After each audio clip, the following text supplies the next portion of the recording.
You just realized your business needed to hire someone yesterday. How can you find amazing candidates fast? Easy. Just use Indeed. Stop struggling to get your job post seen on other job sites. With Indeed sponsored jobs, your post jumps to the top of the page for your relevant candidates, so you can reach the people you want faster. According to Indeed data, sponsored jobs posted directly on Indeed have 45% more applications than non-sponsored jobs. Don't wait any longer. Speed up your hiring right now with Indeed. And listeners of this show will get a $75 sponsored job credit to get your jobs more visibility at Indeed.com/kidsandfamily. Just go to Indeed.com/kidsandfamily right now and support our show by saying you heard about Indeed on this podcast. Terms and conditions apply. Hiring? Indeed is all you need. Are you ready to learn the 3 secrets to launching a successful podcast? Hi, I'm Bill, a recent client of the Podcast Mogul. If you've been thinking about starting a podcast but aren't sure where to begin, he's got you covered.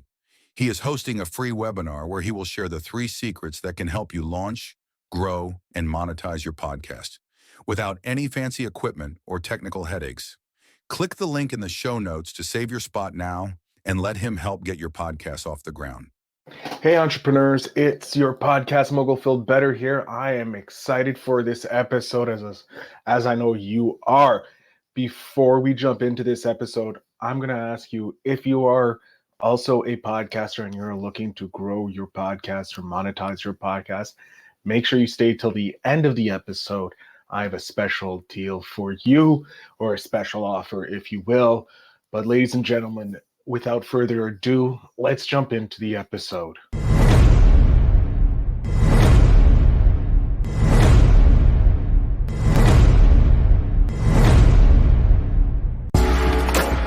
Welcome to Invest in Yourself, the Digital Entrepreneur Podcast. Join the Podcast Mogul Phil Better as he interviews successful entrepreneurs that make their living in the digital world. Now, let's join your host, Phil Better, and his special guest today on Invest in Yourself, the Digital Entrepreneur Podcast. Hello, everybody, and welcome back to another episode of Invest in Yourself, the Digital Entrepreneur Podcast.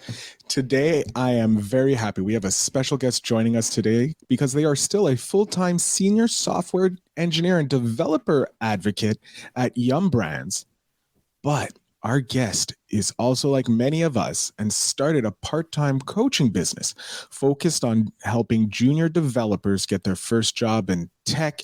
So ladies and gentlemen, boys and girls, children of all ages and non-binary folk on the spectrum, please welcome our guest, Erik Andersen. Erik, thank you so much for being here. Wow, great introduction. Thank you so much. Hopefully I can live up to the hype, but thanks for having me on your podcast. You're very welcome. I was excited when we met over on Polywork, which is an amazing place for connections, how you're starting your journey. And I'm just like me, I'm only like a few months probably ahead of you.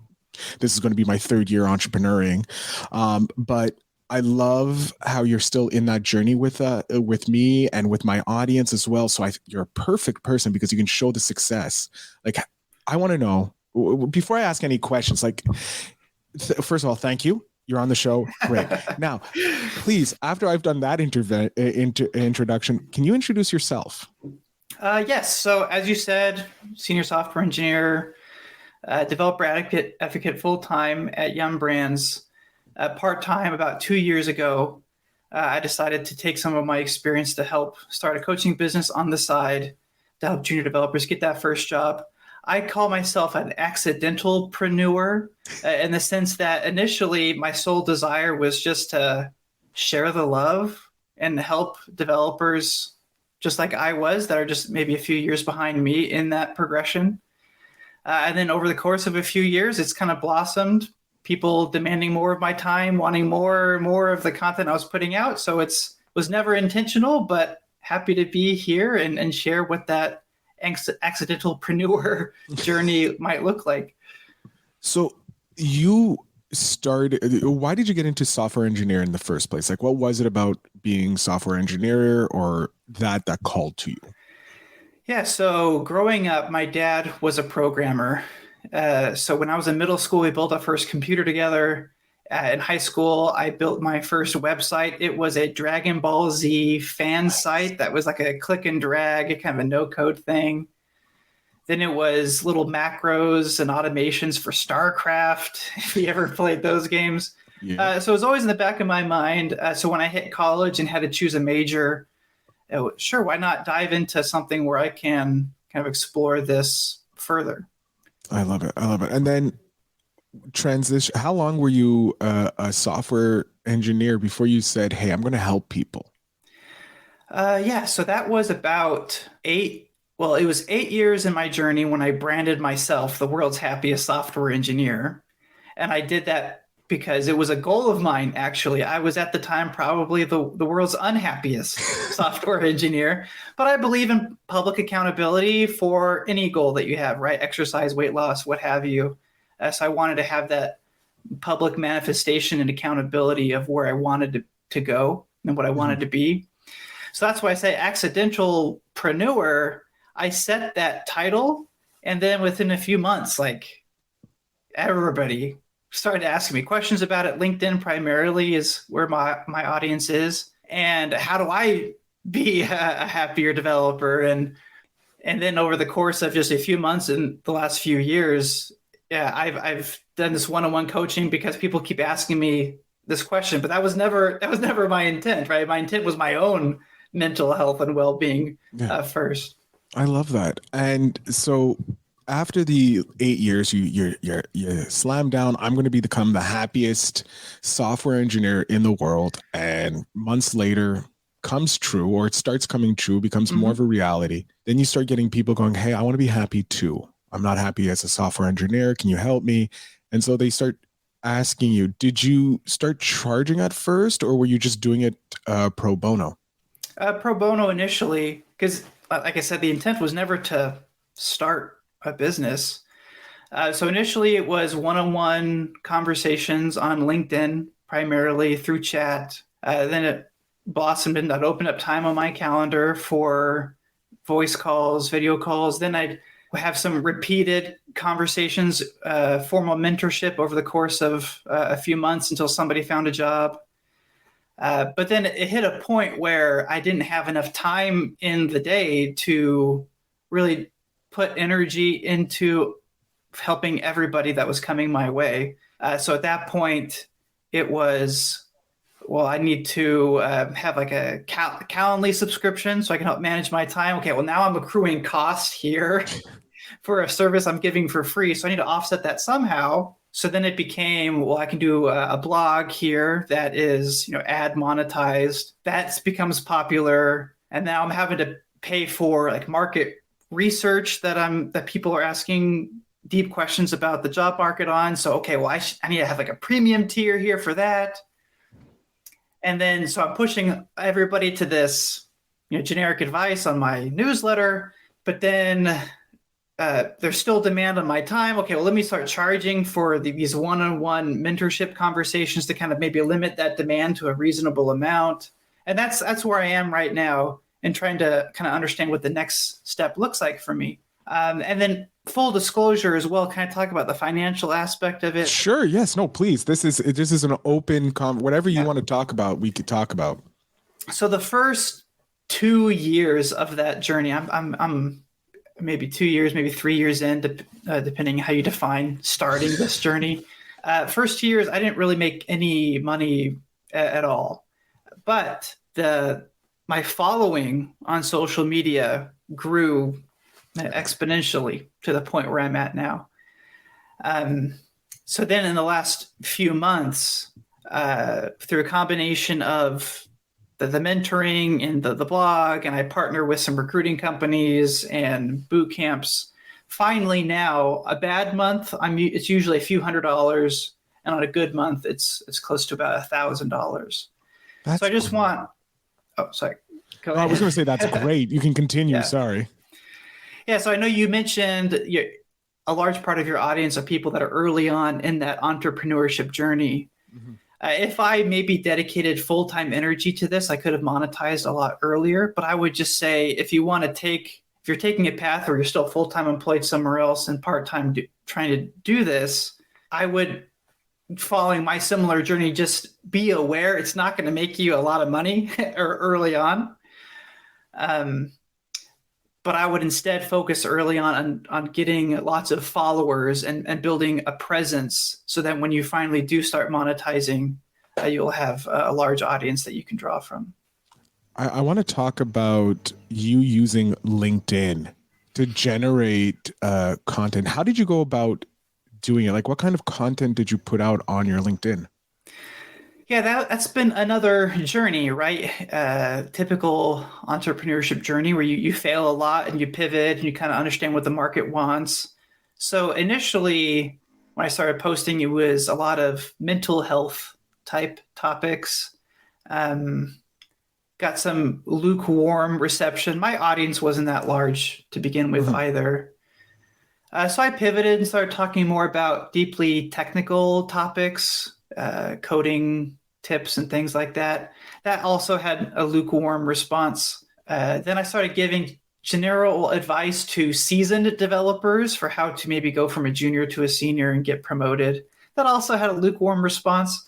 I'm about on my 4th iteration of that. I started talking about job search tips and the engagement on LinkedIn, the views that I have, the click through to my newsletter on any links that I shared was like night and day different from anything else that I was talking about at the time. So while initially a lot of this was focused on the happy developer, mental health in the software engineering field, I've since now pivoted as the market seems to be mostly interested in finding a job, especially lately with all the big tech layoffs that have been announced by Facebook, Google, Microsoft, et cetera.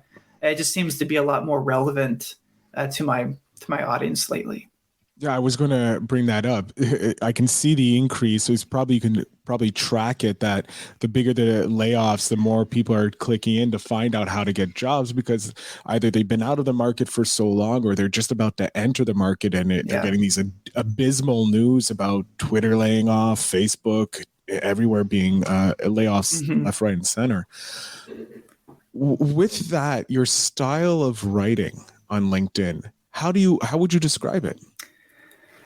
That's a good question. As far as my style, I like to think that I speak direct. What I mean by that is you'll notice each of my posts start off identifying the audience that I'm speaking to.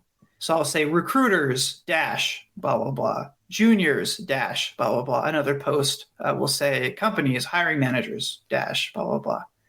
I personally find it difficult to, when I'm scrolling through an endless feed on whatever social media platform I'm on, I want to engage with the content that's relevant to me and whatever their algorithm is promoting, blah, blah, blah. I don't want to engage with that. I want to engage with the content that's relative to me. So anyway, I try to assist the algorithm or assist my audience at least by being explicit, saying, hey, if you're a junior, this is a post you want to read. That's the very first line.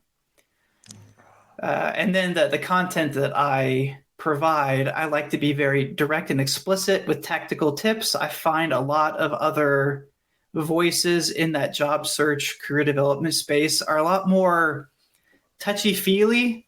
Like, just believe in yourself and you can do it. Keep trying harder and you'll eventually get it. Being an engineer, though, I like to think I'm a little more pragmatic. Like, what does that look like? What do I need to do? Tell me the steps. So I try to be more direct. I like that. I like the directions. I think it helps a lot more because you're talking to the audience that you're talking to. Like most engineers are pragmatic. That's why they went into it. A plus B equals C.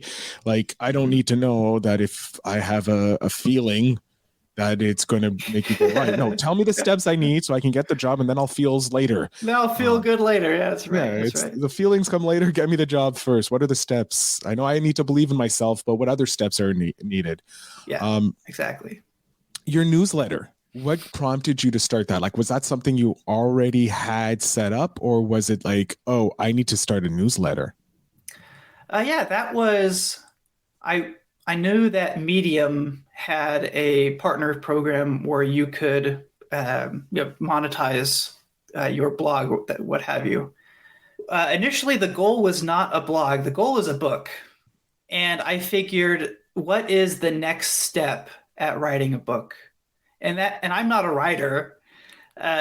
So I figured getting more comfortable writing short to medium form content was probably the first step there. One, to assess if there was a market interest in long form content on this topic.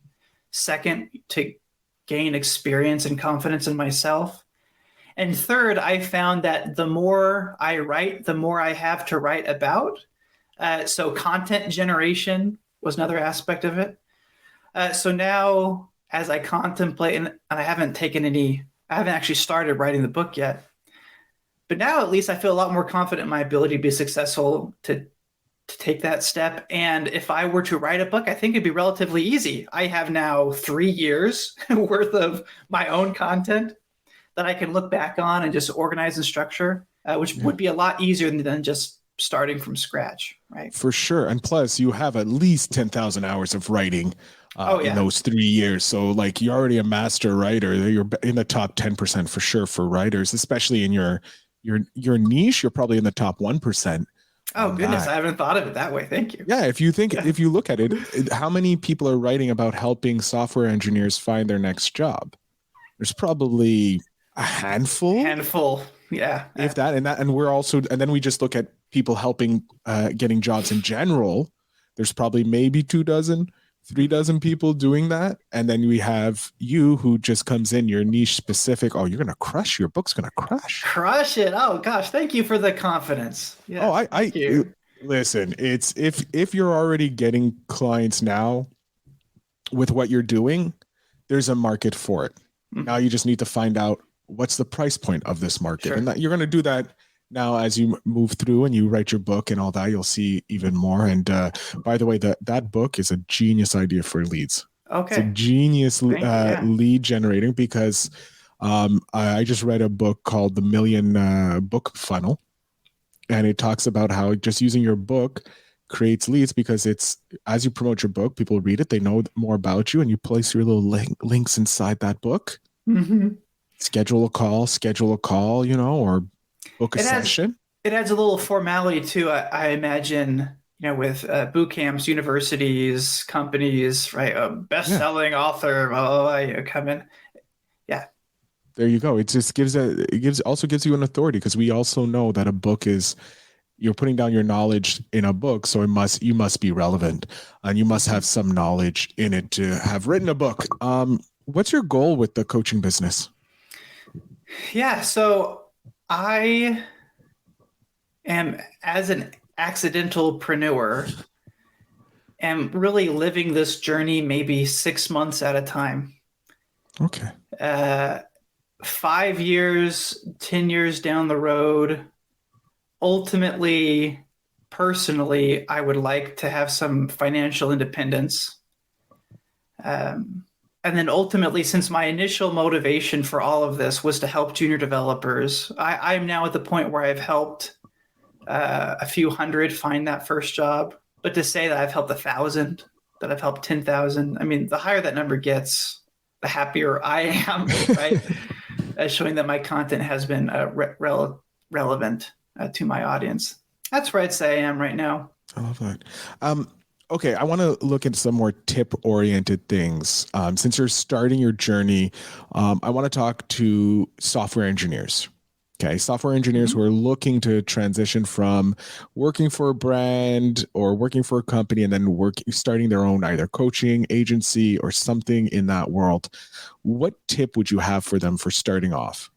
Yeah, I would say, based off of my experience, I've heard the phrase, the best time to plant a tree was 20 years ago. The second best time is now. I've also heard it said that the best time to start marketing your book is 2 years before you even write it. The idea being that so much of what we do as entrepreneurs requires a certain amount of awareness in the market of your services or your skill set, etc. So even if you don't know exactly what you want to do, like me, I would say being active and professional on social media, Twitter, LinkedIn, both have been very successful funnels for me.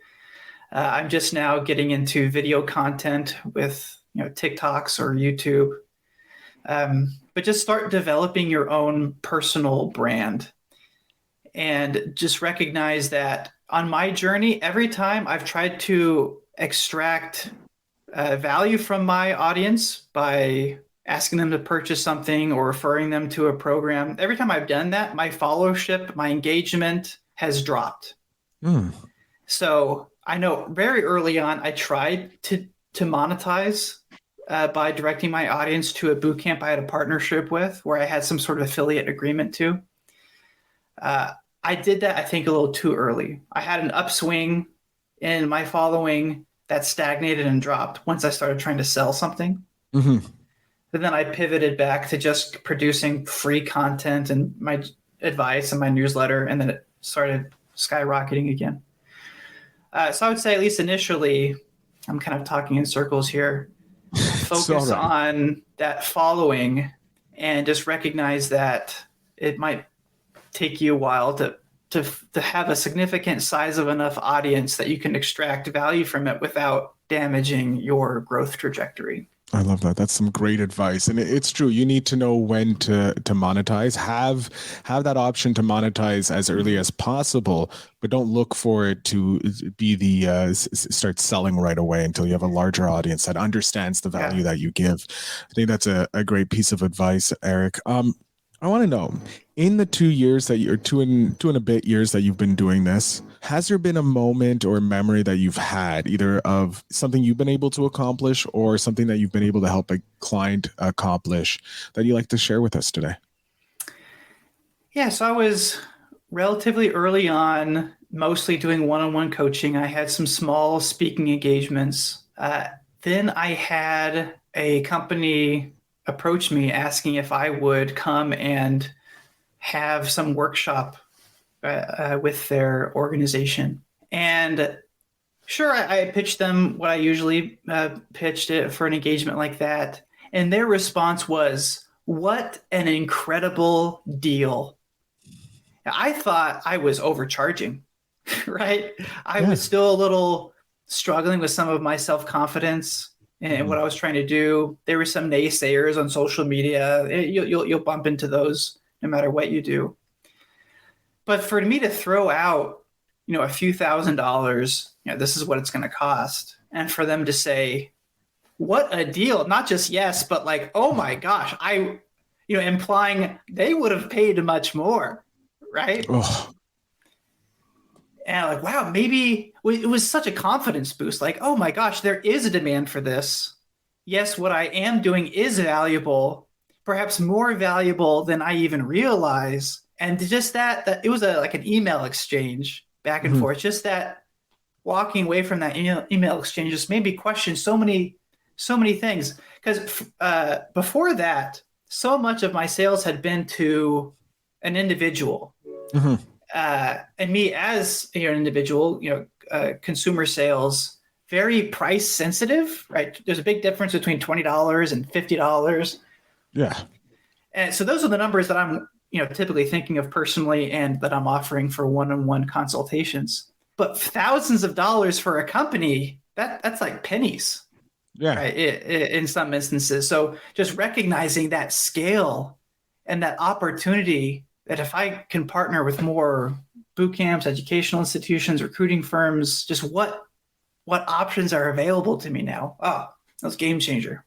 I love that. I love that mindset, and realizing when you're dealing with a company, if you go to business, that you can start charging more, and businesses will be like, okay, that's fine. Whereas with individuals, you have to understand where they are in the hierarchy of the economic ladder.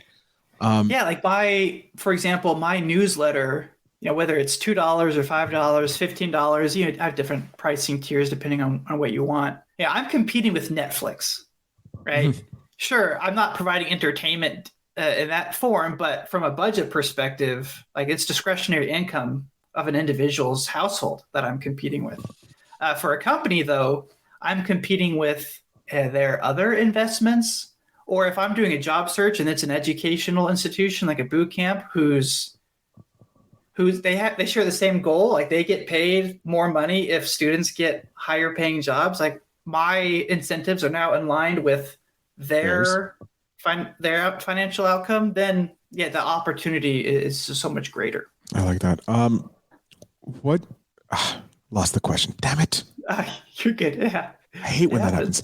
You're getting older, my friend. Yes. Oh, yeah. I do have the gray hairs, and it's annoying when I start finding them. I'm like, oh God, no more. But we're gonna jump to the spark question of the show, since I lost the question, and if it comes back to me, I'll ask you it. But as most of my audience knows, Spark is from the guys over at Seek Discomfort. I highly suggest you find it. It is to spark conversations with strangers who are just friends you haven't met yet. So I would like to know, who is someone you look up to, but you've never met? Somebody I look up to who I've never met. Can I cheat a little bit and say somebody that I've met once? Sure. We'll allow it. How long was the meeting? We had dinner together at a conference. I'll allow it. You allow it? Okay. All right. James Q. Quick, also a software engineer, just recently went full-time on his content creation journey. So I followed him for a while. We were able to meet in person at a conference, and he's living the dream. A variation of my dream, not 100%. Our content doesn't 100% overlap. But the idea of being able to break out of the mold of the 9-to-5, to be able to embrace a future that's entirely controlled by my vision, seems extremely exciting to me. So I met him once, but I would still say I love to grab coffee with him again and hang out more if I could. I bet you if you send him an email, he'll say yes. Yeah. What I'm He's a going to great do, guy. I don't doubt it. He seems like a great guy. Anybody who jumps into the entrepreneurial world so far I've met have been awesome, because their main goal is to help people. So that's inspiring. Erik, I'm going to jump off the screen here. I'm going to give the floor to you. Please let my audience know where they can find you, where they can follow you, so that they can learn if they are a software engineer, how they can become the happiest software engineer, or how to land their first job. And I'm pretty sure your tips and tricks will work for anybody. But the floor, sir, is yours. Very good. Yes. So you can find me on thehappydeveloper.bio.link. That has a link to all of the services that I provide, one-on-one mentoring, coaching, some resources and tools that I partner with to help you in your job search. Also has links for boot camps, colleges that I mentioned earlier, if you need help improving your placement rate to help your students find their first job.